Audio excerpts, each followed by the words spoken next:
Welcome to Tax Masterclass. I'm Advocate Anthony Williams और आप देख रहे हैं एक स्पेशल टैक्स मास्टर क्लास जिसमें पार्ट 4 जिसमें हम कॉम्प्रिहेंसिवली देख रहे हैं कि इस दफ़ा जो बजट में चेंजेस आई हैं उससे टैक्स लॉ में क्या चेंजेस आई हैं। लेकिन नॉर्मली वीडियोस में सिर्फ उन चेंजेस की बात होती है, हम पूरा कॉम्प्रिहेंसिवली कमेंट्री कर रहे हैं इनकम टैक्स लॉ पे ताकि आपको एक बेसिक अंडरस्टैंडिंग हो, बिजनेस वालों को, कैपिटल गेन्स और सैलरीड पर्सनस को, और पता चले कि कैसे कैसे ऑनलाइन बिजनेसेस, स्टार्टअप्स और मुख्तलिफ बिजनेसेस पे को डिफ़ाइन किया गया है और उन पे टैक्स लगाया गया है या उनको एग्जम्पशन मिली है। हम सेक्शन 32 से स्टार्ट करते हैं। सेक्शन 32 ये कहता है कि हर एक टैक्स पेयर ने एक अपना जो पूरे साल, और नॉर्मली टैक्स पेयर का साल शुरू होता है 1 जुलाई से और 30 जून को ख़त्म होता है। तो 1 जुलाई 2020 से लेकर 30 जून 2021 जो अभी ख़त्म हुआ है, ये टैक्स ईयर 2021 है और इसकी टैक्स फाइलिंग स्टार्ट हो गई है। और last date of tax filing tax year 2021 के लिए 30 सितंबर 2021 है। और इस दफ़ा डेट भी ज़्यादा एक्सटेंड नहीं होगी, शायद एक ही दफ़ा एक्सटेंड हो, शायद, क्योंकि आपके आयरस में आपकी टैक्स रिटर्न इस वक्त अवेलेबल है, आप या आपके कंसल्टेंट फाइल कर सकते हैं। और ये सेक्शन कह रहा है कि हर एक जो पर्सन है, जो सैलरीड पर्सन है, उसने भी अपनी सारी सैलरी की और अपने एक्सपेंसेस की डिटेल्स रखनी है, प्रॉपर्टी वाले ने भी रखनी है, इनकम फ्रॉम बिजनेस वाले ने भी इस तरह करना है, लेकिन अक्रूवल बेसिस पर अपनी अकाउंटिंग करनी है, कैश बेसिस के मुकाबले में। जिसका मतलब ये है कि उसने ना सिर्फ जो कैश पे सेल की है बल्कि जो क्रेडिट पे भी सेल की है, उधार पे जो चीज़ें बेची हैं, वो इस साल के दौरान उस सारे को भी इस साल की इनकम में शो करना है। और फिर ये कैश बेसिस क्या होता है और अक्रूवल क्या, तो जो लोग भी अकाउंटिंग से फेमिलियर हैं वो समझते होंगे कि ये रिकॉर्डिंग के डिफरेंट सिस्टम्स हैं, लेकिन यहाँ टैक्स लॉ में उनका जिक्र होना बहुत ज़रूरी था, वरना फिर कोई भी टैक्स पेयर अपनी मर्ज़ी से किसी किस्म का भी सिस्टम अडॉप्ट कर लेता और मैं भी शायद उससे टैक्स बचा लेता। लेकिन यहाँ उन्होंने क्लियरली बताया स्टॉक इन ट्रेड का बड़ा जिक्र है, क्योंकि जो लोग इनकम फ्रॉम बिजनेस करते हैं और ख़ास तौर पे गुड्स का करते हैं, वो एक तरफ इनकम टैक्स में रजिस्टर्ड होते हैं, दूसरी तरफ जनरल सेल्स टैक्स में भी रजिस्टर होना चाहिए। और स्टॉक इन ट्रेड से क्या मुराद है और इसकी वैल्यूएशन क्या होती है। सर सेल्स टैक्स में इसको फिर मज़ीद भी बताया गया है कि उन्होंने इनवॉइस कैसे इशू करनी है और रजिस्टर कैसे होना है, और यहाँ पे फिर स्टॉक की वैल्यूएशन के मुख्तलिफ तरीके हैं। इसी तरह जो लोग कॉन्ट्रैक्ट पे काम करते हैं उनका भी यहाँ पे अकाउंटिंग सिस्टम बताया गया है कि उन्होंने लॉन्ग टर्म कॉन्ट्रैक्ट्स को परसेंटेज ऑफ कंप्लीशन मेथड के मुताबिक करना है। अगर आप ये नहीं भी समझ रहे तो सिंपल बात ये समझें कि ज़्यादातर टैक्स पेयर ने, जैसे सैलरीड इंडिविजुअल है, इनकम फ्रॉम प्रॉपर्टी, उन्होंने कॉमन सेंस बेसिस पर अपनी इनकम और एक्सपेंसेस का हिसाब रखना है। यानी 1 जुलाई से लेकर 30 जून तक जितनी सैलरी मिली उसका हिसाब रख के उस मुताबिक अपनी टैक्स रिटर्न फाइल करनी है। इनकम फ्रॉम प्रॉपर्टी वाले ने जितना रेंट एक्चुअली रिसीव हुआ उसका हिसाब रखना है, और जो खर्चे हुए हैं बिजनेस वाले ने थोड़ा बहुत देखना होगा, उधार का भी और वो भी। कैपिटल गेन कहते हैं जब आप प्रॉपर्टी आप कोई भी प्रॉपर्टी, बिल्डिंग, कमर्शियल या कोई ऐसी चीज़ जो आपने अपने पास रखी थी उसको जब बेचते हैं, और उसमें सपोज़ करें आपने 100 रुपये की ख़रीदी थी, 100 रुपये की ख़रीदी थी ए, और बी जो है सेलिंग पर, बी जो है उसकी कॉस्ट है यानी 100 रुपये की ख़रीदी थी, और ए उसकी सेलिंग प्राइस है यानी आपने 120 रुपये में बेची, तो 20 रुपये आपका कैपिटल गेन है। यहाँ भी कुछ जो इस साल के बजट में चेंजेस आई हैं वो रेड में गिवन है, बाकी सारा जो टेक्स्ट है वो आपका ब्लैक में ही है जो प्रीवियस ईयर से चला आ रहा है। अगर आप एक साल बाद बेचते तो कैपिटल गेन 20 रुपये पे फिर आपको टैक्स नहीं बल्कि 20 रुपये में 25% डिस्काउंट होके आपको 116 रुपये पे टैक्स देना होगा। और उसके अलावा जो वो तो नॉर्मल कैपिटल एसेट्स की बात होगी। इमूवेबल प्रॉपर्टी की सूरत में ये है कि अगर आप पहले साल में ही बेचेंगे तो 100% कैपिटल गेन पे, सेल प्राइस पे नहीं, जितना डिफरेंस है कॉस्ट में से जो ऊपर आपको पैसे, जब दूसरे साल बेचेंगे तो 25% डिस्काउंट मिलेगा कैपिटल गेन में, और सिर्फ 75% कैपिटल गेन टैक्स होगा। तीसरे साल में 50% कैपिटल गेन, चौथे साल में, ये सिर्फ इमूवेबल प्रॉपर्टी की बात हो रही है, मूवेबल प्रॉपर्टी की बात नहीं हो रही। 1/4 यानी 25% कैपिटल गेन ही टैक्स होगा। और पाँचवें साल में जब आप बेचेंगे खरीद के, जिस साल खरीदा और उसके 5 साल बाद बेचेंगे, तो कोई कैपिटल गेन नहीं होगा। तो इस तरीके से आप देख सकते हैं, बड़ा क्लियरली उन्होंने बताया और कैलकुलेशंस वगैरह। अब यहाँ उन्होंने कहा हुआ है, ये नई अमेंडमेंट है, provided that if the capital asset acquired through gift it disposed of with in 2 years of acquisition. और गिफ्ट की टैक्सेशन के हवाले से अलग से वीडियोस भी हैं, अगर आप यूट्यूब में लिखते हैं टैक्स दोस्ती और स्पेस लिख के फिर लिखते हैं टैक्सेशन ऑफ गिफ्ट, तो आपको वो वेबसाइट्स, वो वीडियोस मिल जाएंगे। अब यहाँ मज़ीद बात हो रही है, क्या कह रहा है कि अगर आपको जो गिफ्ट मिला है वो आपने with in 2 years dispose of किया और कमिश्नर सेटिस्फाइड है कि गिफ्ट अरेंजमेंट ऐसी नहीं थी कि आप टैक्स बचाने के लिए कर रहे थे, then the purpose shall apply for the purpose of determining the cost of asset in the hands of the, ये अलग सेक्शन है 79। और इस पर जब हम आएंगे तो इस बात को याद रखेंगे कि अगर गिफ्ट सिर्फ आपने इसलिए किसी और को नहीं दिया था कि आप टैक्स बचाना चाह रहे थे, ये एक बड़ा आसान तरीका होता है। अगर आपने कोई चीज़ खरीदी है, आप किसी और को गिफ्ट कर देते हैं और वो फिर बेचता है, तो आपको जो है वो कैपिटल गेन टैक्स नहीं होता। वो किस तरह नहीं होता, वो ये वाला सब सेक्शन 4A है, जो बताता है कि where the capital asset becomes the property of the person, the fair market value of the asset on the date of its transfer और acquisition by the person shall be treated to be its cost. आपको याद होगा ऊपर मैंने बात की थी A-B, तो अगर मैथमेटिकली आप A-B में यहाँ भी मैं 120 रुपये डालूँ और यहाँ भी मैं 120 रुपये डालूँ, तो कैपिटल गेन कितना आएगा? 0। तो कुछ ऐसी ट्रांजैक्शंस हैं जहाँ पर कॉस्ट प्राइस और सेलिंग प्राइस को सेम कंसिडर किया जाएगा, और उसमें एक कंडीशन है गिफ्ट की, और गिफ्ट विल बिक्वेस्ट आता है। इसी तरह इसमें सक्सेशन इनहेरिटेंस भी आता है।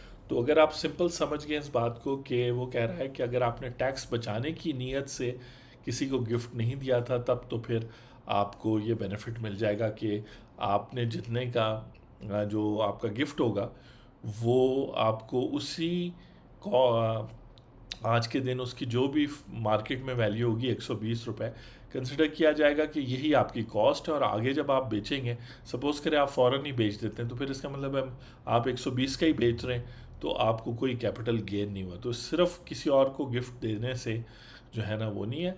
और गिफ्ट भी अब लिमिटेड है, रिलेटिव्स के दरमियान दिया जा सकता है, गिफ्ट की बात हो रही है। विल अलग बात है, विल में अगर आपने किसी नॉन रिलेटिव को भी शामिल किया अलग है, सक्सेशन अलग है। तो कानून में लफ्ज़ सबसे इंपॉर्टेंट है, एक एक लफ्ज़ और एक एक कॉमा से बहुत फ़र्क पड़ जाता है। ये जो टेक्स्ट है रेड इसलिए है क्योंकि ये फाइनेंस एक्ट 2021 में ये चीज़ ऐड की गई है कानून में इस पॉइंट पर, और पूरे जो इनकम टैक्स ऑर्डिनेंस को हम सीक्वेंस वाइज देख रहे हैं। उसका मकसद ये कि आपको सीक्वेंस में समझाया जाए तो समझना बेहतर होगा। आगे चलते हैं जी। जब कैपिटल गेंस की बात आ जाती है, तो कैपिटल गेंस इमूवेबल प्रॉपर्टी के बाद फिर मूवेबल प्रॉपर्टी के अंदर एक टाइप आती है सिक्योरिटीज़, जैसे शेयर्स वगैरह जिनको आप कहते हैं, जो आप लेते हैं स्टॉक एक्सचेंज पे भी, प्राइवेट कंपनी पे, उनके डिस्पोजल के रूल्स दिए हुए हैं। और यहाँ पे unit of exchange traded fund भी ऐड कर दिया गया है, यानी कि म्यूचुअल फंड वगैरह को भी सिक्योरिटी की डेफिनेशन में ऐड कर दिया गया है। और इससे ये होगा कि उसकी सेल और परचेज पे भी जो कैपिटल गेन होगा उसकी टैक्सेशन जो है इस सेक्शन के तहत आएगी। तो हर चीज़ को मेंशन करना ज़रूरी है। और यहाँ इस सेक्शन में to carry out purpose of this section the board में प्रिस्क्राइब रूल्स।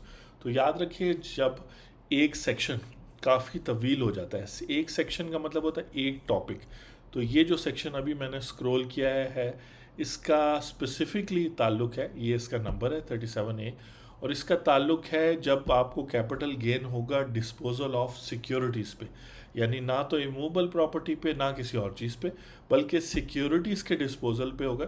तो ये सेक्शन सब सेक्शन 1, 2, 3 काफ़ी तफसील में एक्सप्लेन करता है। लेकिन जहाँ नज़र आए कि अब कानून के अंदर मज़ीद बात करने से कन्फ्यूजन होगी, तो बोर्ड उस चीज़ के लिए रूल्स बना के डिटेल बातों को रूल्स में ले जाता है, और उन रूल्स का नाम है इनकम टैक्स ऑर्डिनेंस रूल्स 2002 और हम देख रहे हैं इनकम टैक्स ऑर्डिनेंस, उसका नाम है इनकम टैक्स रूल्स 2002 और हम देख रहे हैं इनकम टैक्स ऑर्डिनेंस 2001 जो मेन टैक्स का फेडरल का कानून है। और इसी तरह फिर वो कह रहा है कि deduction of losses capital gain में से आप कैसे माइनस कर सकते हैं। ज़रूरी नहीं है कि जब आप ए माइनस बी करें, हो सकता है आपने कोई भी कैपिटल एसेट लिया हो 100 रुपये का, लेकिन आप जल्दी में आप उसको 80 रुपीज़ का बेच रहे हो। हाँ, ये आपको प्रूव करना पड़ेगा कि आपने वाकई में उसको 80 का बेचा है, तो फिर जो लॉस आपको आएगा उसको आपने कैसे करना है। लेकिन टैक्स वाले किसी पेंटिंग, किसी ज्वेलरी, किसी रेयर किताब, किसी पोस्टेज स्टैम्प पर अगर आप कहेंगे ना मुझे नुकसान हुआ है, तो वो नहीं मानेंगे, क्योंकि वो कहेंगे कि जो चीज़ भी एंटीक होती है उसकी वैल्यू उस टाइम कम थी और अब जितने कम का भी आपने बेचा हो फिर भी आपने उस पर गेन किया होगा। तो आप देख रहे हैं टैक्स मास्टर क्लास। हम आप आ गए हैं एक आखिरी हेड ऑफ इनकम पे, जहाँ पर अगर आपने कोई इनकम कमाई है और यहाँ पे उसकी लिस्ट दी हुई है और वो अगर किसी और हेड में नहीं आता है, जैसे डिविडेंड है, रॉयल्टी है, सेविंग सर्टिफिकेट्स और जो आपने अपने पैसे बैंकों में रखे हैं उस पर जो प्रॉफिट ऑन डेट है, उसके अलावा अगर कोई एडिशनल पेमेंट आपको रिफ़ंड की सूरत में होती है, आजकल रिफ़ंड हो रहा है, उस पर भी हमारी वीडियोज़ है, आप देख लें। सेक्शन 170 आईआरएस में अप्लाई करेंगे, डॉक्यूमेंट्स करेंगे और वही आपके बैंक अकाउंट में पैसे ट्रांसफ़र हो रहे हैं।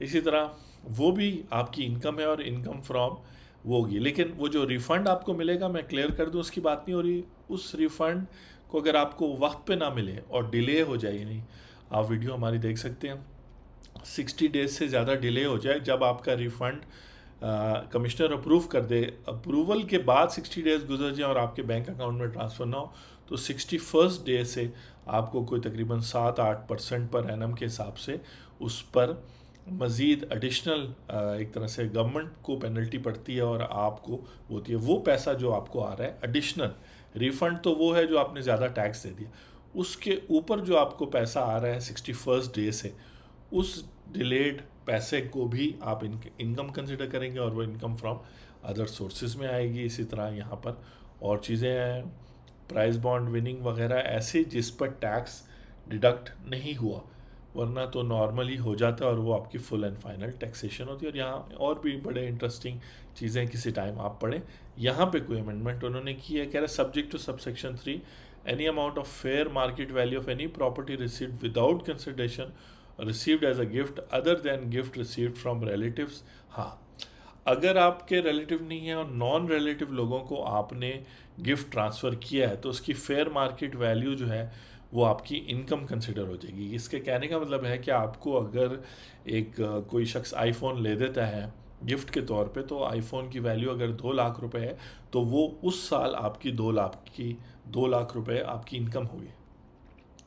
तो बहुत सारे हमारे टिकटॉकर्स और बहुत सारे अच्छे सोशल मीडिया पे फ्रेंड्स हैं जिनको बहुत सारे गिफ्ट्स मिलते हैं, वो सारे टैक्सेबल हैं और वो इनकम फ्रॉम अदर सोर्सेज के हेड के नीचे आएंगे।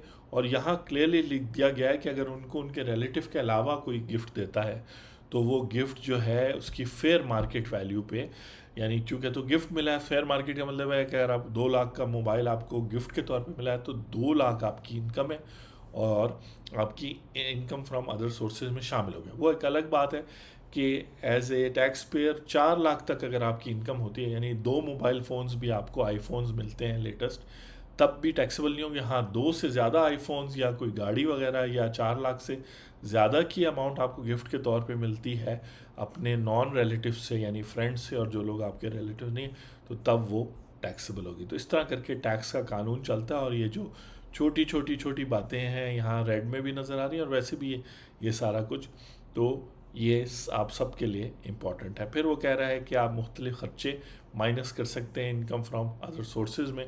तो इस पे मेरी एडवोकेट मुश्ताक साहब से डिस्कशन चल रही है, होपफुली नेक्स्ट उनसे मुलाकात होगी तो इस पर हम बात करेंगे कि आप ज़कात वगैरह और बहुत सारी चीज़ें माइनस कर सकते हैं। तो यहाँ तक आपने 5 हेड ऑफ इनकम देख ली, वो जो आप टैक्स रिटर्न भरते थे आज तक, या आपका कंसल्टेंट आपको रिव्यू करवाता था तो उसमें आप देखते थे कि उसने कुछ इनकम फ्रॉम बिजनेस में शो किया है, कुछ सैलरी में की है, कोई इनकम फ्रॉम अदर सोर्सेज में की है प्रॉफिट, कोई कैपिटल गेन में शो की है, कुछ फाइनल टैक्सेशन की सेपरेट की है। तो वो सब आप कंफ्यूज होते थे। तो आप समझ जाए कानून कहता है कि मुख्तलिफ हेड्स के नीचे मुख्तलिफ इनकम्स जाएंगी, जो बड़ा क्लियरली बताया गया, उनको मिला के टैक्स करना है, सेपरेट करना है, वो हम आगे वाले सेक्शंस में देखेंगे। लेकिन अभी हम थोड़े अगले लेक्चर में पार्ट 5 में देखेंगे कि कौन कौन सी इनकम्स हैं जो एग्जेम्प्ट हैं, यानी वो टैक्सेबल होती लेकिन उनका चूँकि ज़िक्र है तो एग्जेम्प्ट है। आप देख रहे थे टैक्स मास्टर क्लास, मैं हूँ एडवोकेट एंथनी विलियम्स। आपसे नेक्स्ट पार्ट 5 में मुलाकात होती है। Thank you very much.